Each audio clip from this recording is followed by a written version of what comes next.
Gather round, ladies and gentlemen. In this episode, I'm going to show you how to get a hold of your finances and get completely debt free extremely fast. You got to tune in. Let's get into it. So, I wanted to create a video about finances. I've noticed a lot of folks on YouTube that they talk about how hard it is out there, and I know inflation's high, and it is, and it's always going to be difficult. But I truly believe that when we are under, how do I say this? There's always going to be adversity in whatever you're going through in your life, right? Whether it's a job that you're not getting paid enough money for, or inflation, or taxes, or whatever the case may be, right? There's always going to be some sort of obstacle. But we have to figure out how to get through that obstacle. So we have to search for solutions versus we have to find solutions to the problems, right? And so tonight I'm going to give you a quick little video on finances. Maybe you're already doing this, maybe not. I don't know. I don't know how you're doing it. If what you're doing works for you, that's great. If not, that's okay too. I'm inspired to do this video because I was talking to my son about it the other day, and he's only 20 years old. And as I was talking to him about it, I could tell that it was very new to him and he didn't understand. So that's okay. He's learning, and maybe it could help you. So let's just kind of dive right into it. Now, this slideshow that I'm about to show you on the screen here, it's very vague numbers. You have to adjust the numbers to your situation, but I've got the template here, and I want to try to walk you through my process that I do every month. And I'm going to try to do it quickly, okay? So let's get into it. So on this slide, as you can see, this is average Joe's bank account. Now, I don't know how much money you make, okay? So let's just say that, well, let's back up. You got to have three buckets, right? You got to have incoming, outgoing, and then investments that you want to have for the future, right? So, you want to think about the long game.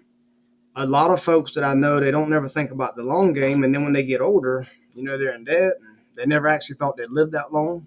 That's happened to a lot of people who I know. My father, my older brother, he's 50 plus years old, and he never thought that he'd live as long as he is, and now here he is. He's struggling because he never put nothing away, and he really wasn't smart with his money. So hopefully this will help you. Okay, so you got three buckets: incoming, outgoing, and investments, right? And let's just assume that it's you and your spouse. Or if it's not you and your spouse, then you should have two jobs, depending on how much money you make. If you don't make a whole lot of money, then there's no reason why you shouldn't have two jobs. If you're a single person out there and you don't have a spouse or a family, you should be working 2 to 3 jobs. I mean, that is the period. You should be doing that. Because you shouldn't have anything else going on in your life. You should just be working as hard as you can to get to where you want to go. And when you get to where you want to go, you'll find a significant other, but you got to take care of yourself first, right? You got to get your money right. So let's just say that this person here let's say there's two people, a husband and a wife. So the husband's at job number 1 and the wife is at job number 2. And let's just assume they make $12.50 an hour. And I'm going low. I don't know what you make, but these are just ballpark numbers. So that's $25 an hour combined for the house, which is going to be a weekly $500 apiece, which they're going to be bringing in $2,000 a week. Now, there's going to be some taxes and stuff taken out, but again, we're just using generic ballpark numbers here. I'm going to show you the process. On a monthly basis, that household is bringing in $4,000 a month. Okay, so that's bucket number 1. There's $4,000 coming in every month. What I've seen in the past is some people get paid weekly, and they cut through that check, and then they don't have any money the following week, and they're basically living paycheck to paycheck, right? What I would recommend is take all the money that you make and put it into a pot until the end of the month or every 2 weeks. And you don't touch the money until the 2 weeks is there. You sort it out in these buckets that I'm talking about. So let's just say at the end of the month, let's assume you did that. You put all the money in a bucket, $4,000 in a bucket, right? And at the end of the month, it's time to pay some bills. And I'm just putting some bills up. I don't know what bills you got, but let's say you got a cell phone at $100, car insurance at $200, car payment at $500. Let's say your rent $650, which I imagine is a lot more than that. I don't know what it is. Food, is $450. Your total bills, let's just say, is $1,900 a month. This is just an analogy. That's a total of $2,500. Okay.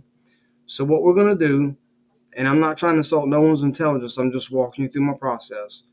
We want to take $4,000 and minus the 2,500, which is going to leave us with 2,100 left over. At the end of the month, we have $2,100 sitting in a bucket, in a pot. Okay.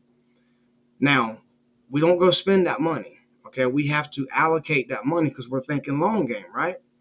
Now, the first thing I would do is I would try to get me a 6-month stash in case anything happens to me or my wife. And my goal target would be, say, let's just say $15,000. I want $15,000 sitting in the savings account at all times. That's going to take care of my transmission, car tire, air conditioner on the house, whatever the case may be, right? We want to get to $15,000 as quickly as possible. Or if we have debt, like car payments and stuff, we got to pay down that debt. So if you have debt over here in this column right here in the outgoing, if you got car payments or credit cards, you got to get rid of that. That's like a fire. You got to get rid of it first. You can't start putting money over here until you get rid of the fires. But let's just assume you don't have any debt. We want to take that 2,100 and start stacking it up till we get to $15,000 because that's going to be our emergency fund. Okay. Once we get to the $15,000, then we want to start thinking retirement. Now, the last time I checked, on a Roth IRA, you can put $7,500 a year. Do some research on YouTube, but the $7,500, if you don't know, it basically grows over time through investments and stuff. But you can do $7,500 a year, and at 59 and a half years old, you can take it out, and that's going to be your retirement. So that's pretty much my process right there. Now, this is just average Joe right here, right? I'm going to show you what mine looks like at the end of the month, what me and my wife looks like. So this is our slide. Now, this isn't our actual numbers, but I'm going to show you how we do it. So let's just say my job, I bring in this much money, which is $500 a week. She brings in $500 a week, and there's $2,000 there. And let's just say she and I make $4,000 a month. Same process. Over here, we have a cell phone, car insurance. We don't have any car payments. We're debt free. But if we did, let's just say we paid it. We have rent.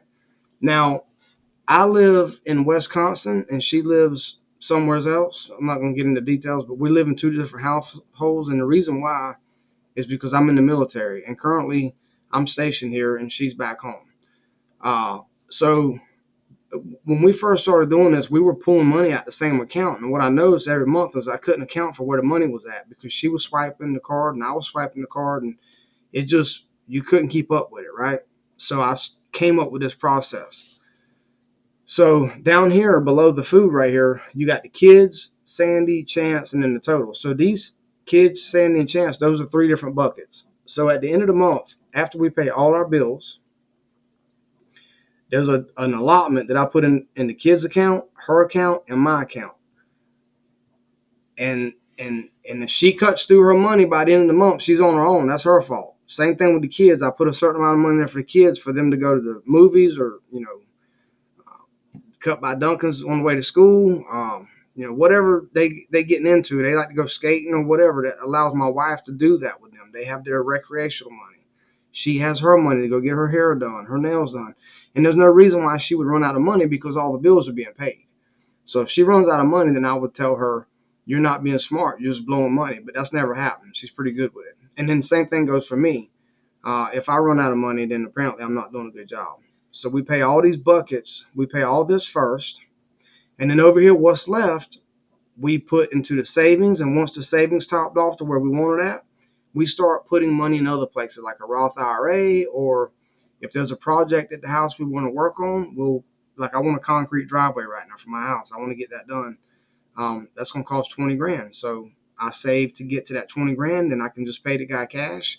Or if I want to get the roof done or the air conditioner done, whatever you want to do over here in the investments or future life or whatever you're trying to get after, this is kind of how you get after it. And then what I do is at the end of the month, I got an Excel document and I go through all the transactions that came out of this incoming money and the outgoing, and I just verify that I know where the money went to, because you'll be amazed at how many times Google or a cell phone provider or a cable network or somebody who you subscribe to, they'll pull money out of your account and draft it and you don't even know it. So you have to go through every month and reconcile your finances to know where your dollars are at. And again, I recommend if you're getting paid once a week, I like to take all my money and hold it to the end of the month and put it all in a pot, and then we start divvying up.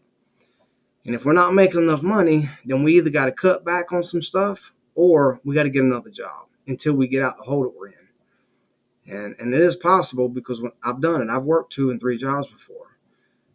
If I'm not making a lot of money, I have to be smart. It seems like when I was younger, the broker I was, the less money I had, or I'm sorry, the less money that I made at my job, I'll be honest with you, it seemed like the more money I had in my bank account because I was very aware of where all my money was at because there was no room for error.